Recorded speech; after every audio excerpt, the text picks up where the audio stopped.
right, it is time. This infinite investment game, I'll talk about alternative investments and collectibles, and this is not particularly investment advice, but if you listen to this, you will be a better collector, investor, and flipper.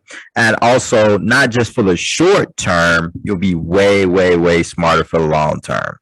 And before we start, I want to talk about a couple of things. So one, I started doing research in a neuroscience lab. I'm a graduate student at Yale, and I'm trying to do an image valuation. So we're thinking like, what about physical characteristics make things appealing? Right now I'm doing it with food, but it'd be interesting to do it with other assets, you know, collectibles would be interesting, like cards, for example. What physical characteristics do people find interesting about it, and what's their brain activity involved? So I'm gonna have in a link below in the description, it's normally 10 to 20 minute survey that you can guys quickly do just to help me out. The other thing is, I'm thinking about doing a giveaway. I have a lot of cards and I really don't care if I make money on them. So let me know if you would like for me to give away some cards. I'm thinking more soccer and UFC cards. And it'll be based on if I get 400 followers, that's not going to be monetized. So if I get 400 people subscribe, then I will pick someone from the chat and they'll have a chance to win. And I'll just message directly. Maybe you give me your Instagram and I can mail it to you. So let me know. Let me know in the comments below. And please like, comment, subscribe. I'm trying to grow the channel. And I'm going to be talking about UFC 277 and the specific cards of the fighters and what's good to buy and what's not. So I'm going to get into this. Also, there's going to be a little bit of humor in it. Like you know, it was Matt Serra and GSP. That was like the biggest upset ever in the history of sport. Right. But this is like, I think this is there or bigger. It might be bigger. Yeah, I mean, that wasn't my era. I'm in the new generation. Yeah. This is my era, so of course, to me, it's the biggest. But it was huge because Amanda was terrifying. Like everybody was scared of her, and you were the one that wasn't scared of her. Yeah. No, you can't be. You're fighting. Like, I know, but it's like it's the way you did it. Yeah. Was so wild. And honestly, guys, Juliana Pena told us exactly what she was going to do, and she went out there and did it, and she should be congratulated for pulling what I believe is the greatest upset of all time in the UFC. There has to be a rematch because Amanda Nunes, for what she has done, has earned the right to fight for the title again. So I'm sure Juliana Pena thought and understood that this was more than a one-fight series. She knew she'd have to do it again. DC sent me a text, and it was a video of me and him doing commentary on your fight. He goes, bro, listen to us. We're just making weird noises. Because during the fight, he's like, he's screaming like a little girl. It was wild. Yeah. It was fucking wild. It's at the end. All right. So we have Anthony Smith and Magomed Ankalaev. This should not be, and obviously I'm gonna be talking about cards. Listen, I'm not gonna go over cards for Anthony Smith because even if there is a resurgence, I don't think his cards are gonna move very much. You know, for him to shock people and win the championship again, which is possible, and have a resurgence, it'd be time to buy his cards if he's in a championship fight, not this one. But Magomed Ankalaev, nice record. He's on a great winning streak. He has 8 knockouts, 1 submission. In this fight, he doesn't have the reach advantage, but he's a favorite by most betting sources. And he did beat some, notable people. So I will say he's going to win because he's been dominant his last few fights. Here are some of his cards. They're all 2021 and 2022. It's best to buy his 2021 stuff because that's his first year stuff. That's his debut stuff. That's his rookie card kind of stuff. So 2021 Panini Immaculate UFC Magomed Ankalaev. You know, you have that. You have the relics. You have the gold. You have the platinum. You have the black prism for Panini Prism. You have blue prism, gold, green. These are all good things. Green pulsar. I'm not going to show you the PSA power reports. I'm only going to show you probably 2 fighters in this, just because there's a lot of stuff still in the backlog for UFC.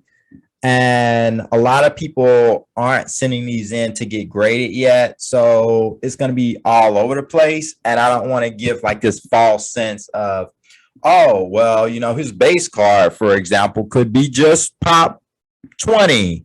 Whoa, that's super rare.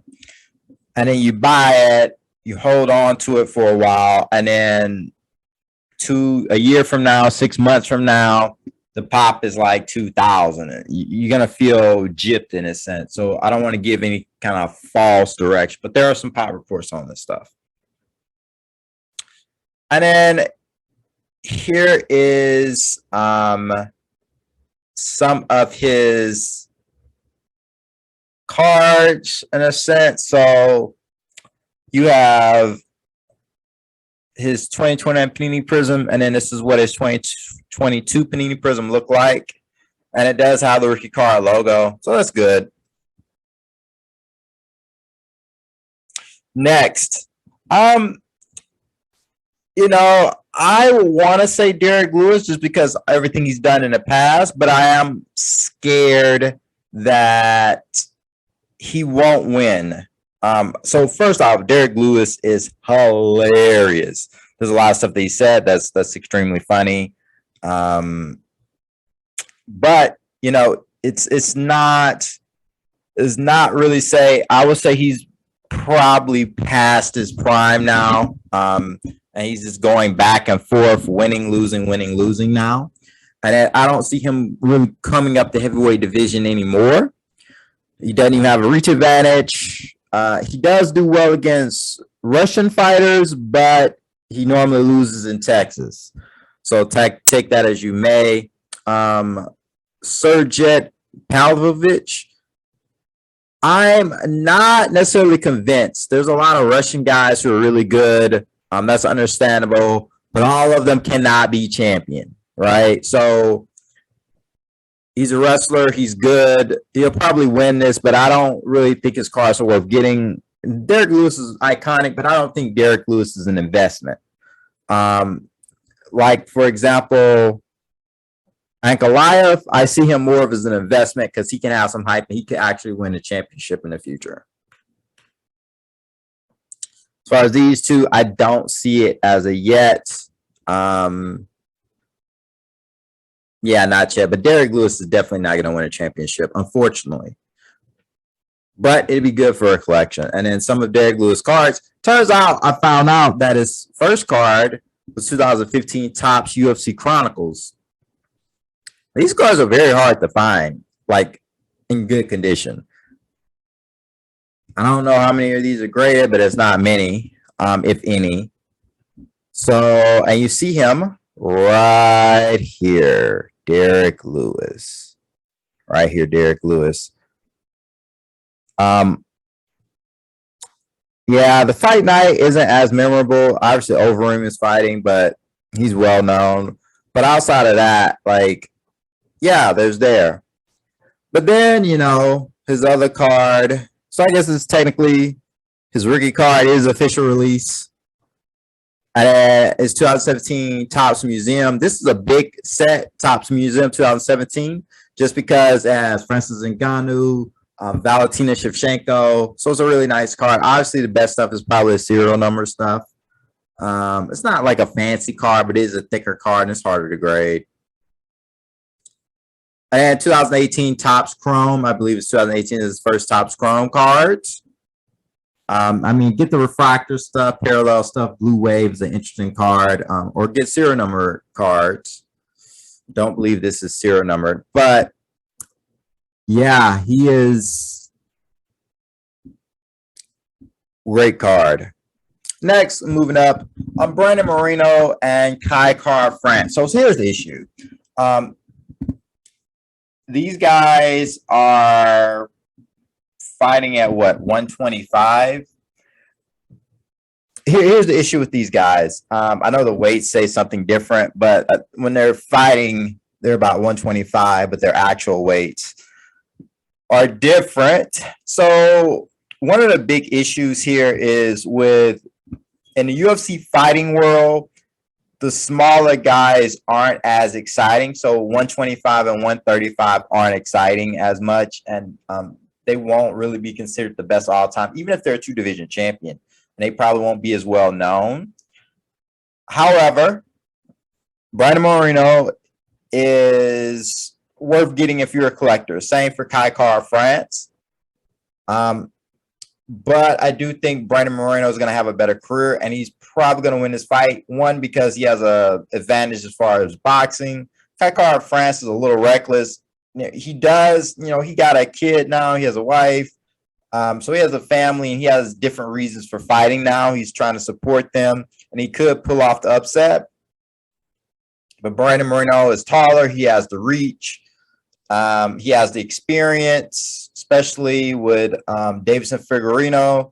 So he is in a situation where, he looks pretty good to actually win this and continue his streak. And they fought before. And I believe Brandon Moreno won. So that's the thing. So it's different from like basketball or something like that, where a lot of people like the little guys, even though they won't be an all-time great, like people like Isaiah Thomas for the Boston Celtics in basketball. You wouldn't know he wouldn't have been an all-time great because he's just too short. You can be for UFC in your weight division. However, maybe cards that'll kind of get that way, because a lot of people who are in basketball are gambling with other stuff. However, I don't see any of these guys being long-term investment kind of things. However, for a nice collection, I like both of them. And KaraFrance's card tops 2020 card, UFC card. Most people don't even want to buy regular Topps, especially paper stuff. That's like his first card that you're really going to find out there. Then you have 2021 Panini Prism, which it doesn't have a rookie logo, but that's his card, and that's what it looks like. And then Brandon Moreno, it has the rookie logo, even though he's been fighting for longer than 2021. But these are his first cards. And yeah, so that's just a thing to keep in mind there. Brandon Moreno, nice card. Obviously, get the parallels, serial number, or get autos if you can find them. And here's the 2021 Select. But the Select has the rookie, not the Prism, but the Select. I don't know why. They goofed up.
And then this is the banger here. Juliana Pena versus Amanda Nunes. This is how people saw the fight. And here we go. So obviously, Amanda Nunes is a little bit older. We understand that. But Amanda Nunes is seen as the GOAT. The last fight was, how do you say, one of the biggest upsets in fighting history. Huge underdog and pulled it off. Obviously, as far as record-wise, Amanda Nunes is better. More knockouts, less subs, surprisingly. Amanda Nunes is taller, bigger, got the same reach. And Amanda Nunes is favored. Why? Because of the people she's beat. She's beat Cyborg, Valentina Shevchenko, Ronda Rousey, and these are considered some of the best people to ever fight in the sport. Also, Miesha Tate, Holly Holmes, and Raquel Pennington. Yeah, the only people Juliana Pena really beat, just guy isn't taken seriously. Kat Zingano, I believe she beat Amanda Nunes way back in the day. And there should be some Amanda Nunes recently. And I like Juliana Pena. I think it's great for her career that she pulled off the upset. And she's a fighter, right? But I think most people are saying that, or thinking that it's not really that big of a deal. Or it is a big deal, but it's just like, it was more of a fluke. Almost like, you know, saying she slipped on a banana peel. She came in, didn't really train, COVID, injuries, all that stuff. Probably wasn't motivated as well, but now she's more motivated. Probably cleaned up the injuries, and at least she's in shape. One issue that's coming to my mind, though, is she could she could actually have issues as she's getting older, issues with weight cuts, and that's tiring her out. And that could be an issue that could play in the fight and Juliana Pena winning. But I see Amanda Nunes winning probably in the second or third round. If you want to buy Juliana Pena's, I'll talk about her cards in a second. But I don't know how much her cards are really going to be, because as far as all-time greats, if she beats Amanda Nunes twice and then she has a couple successful defenses, she'll have something.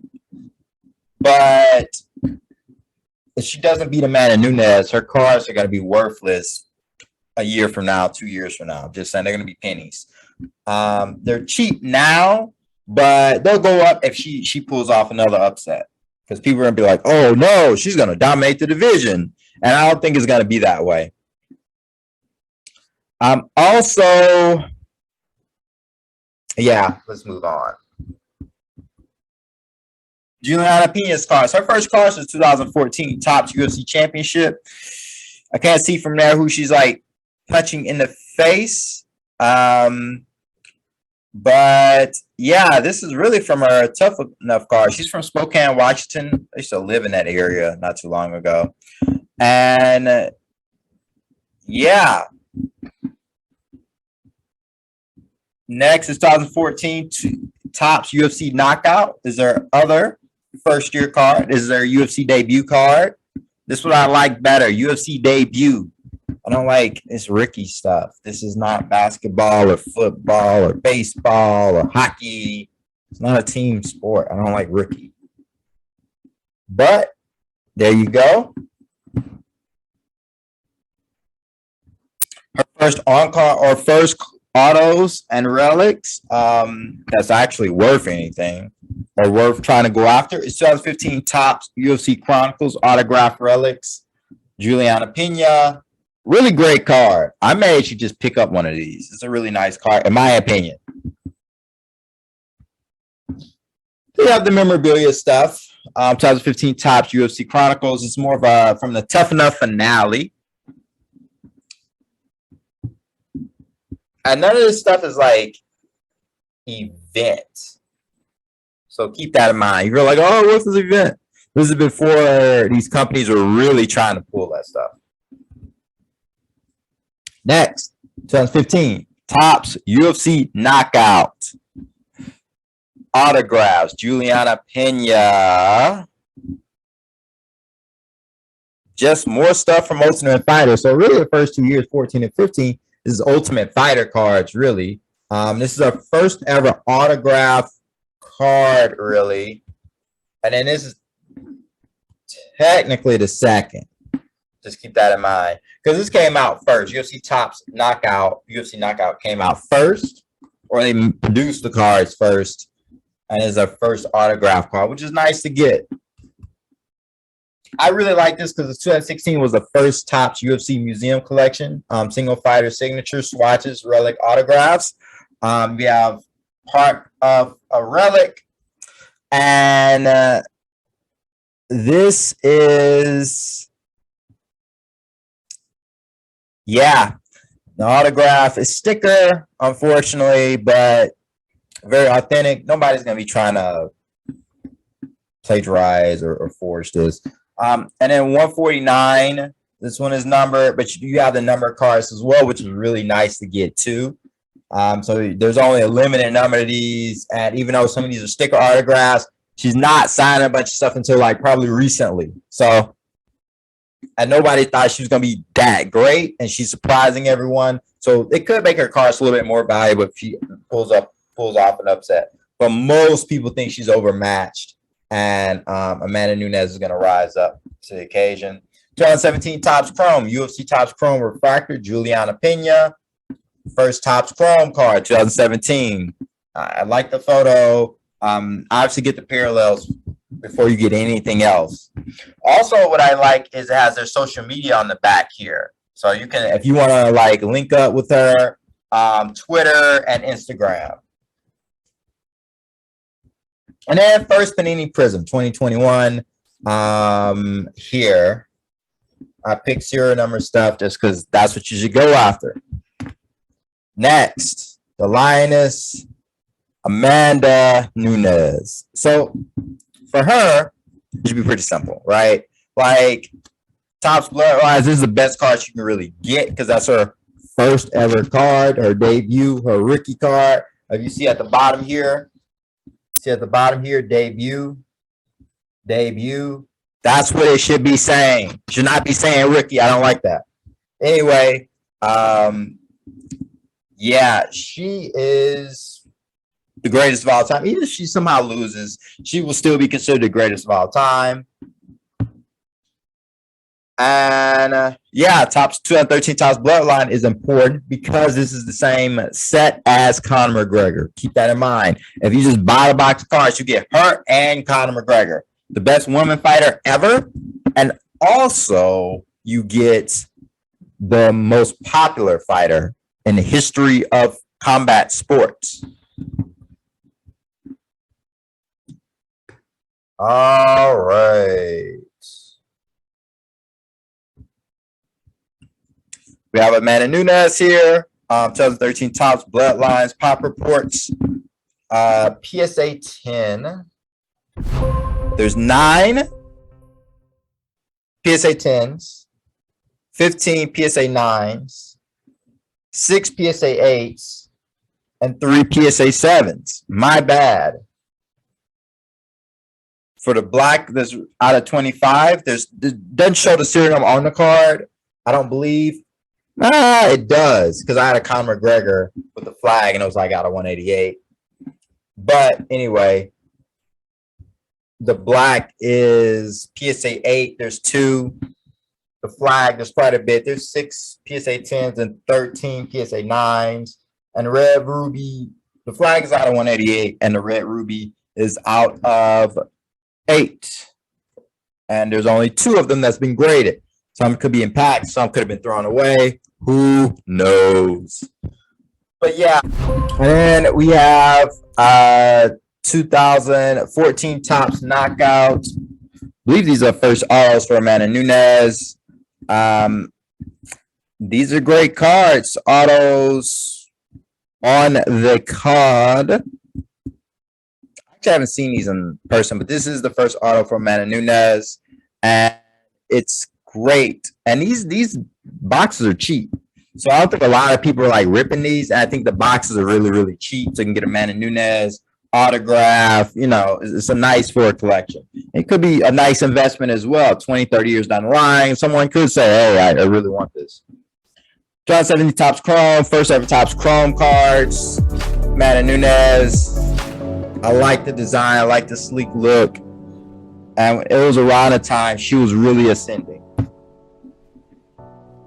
We also have the autographs for this card. I would specifically go after the autograph refractors for Topps Chrome 2017.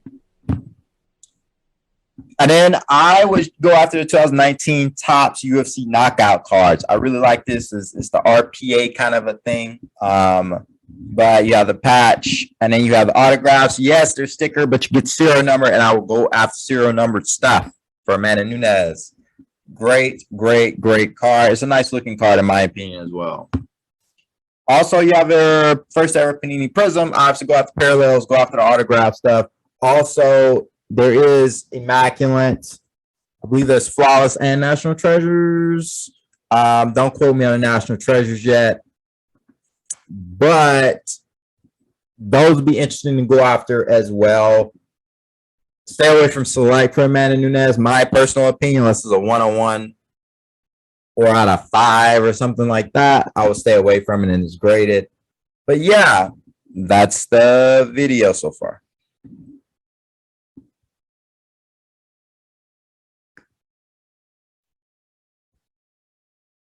This is what we expect as far as for UFC and today. I'm about to post this, so just a couple quick reminders. Please like, comment, and subscribe. Let me know some videos that you'll be interested for me to make. And also, I have the survey below. Please go through it 10 to 20 minutes. You'll help science and neuroscience a lot, but also I want to incorporate some neuroscience in the future when it comes to collectibles, and it may be interesting to you guys. Also, let me know if you're open for me doing a giveaway. I will be willing to do it at 400 subscribers, but you got to help me out a little bit. Got to promote the channel, help me promote the channel by sharing with other people, liking, subscribing, and also commenting below. So, yeah, maybe I'll give Amanda Nunes auto card. I'm very open to doing that. And yeah, peace.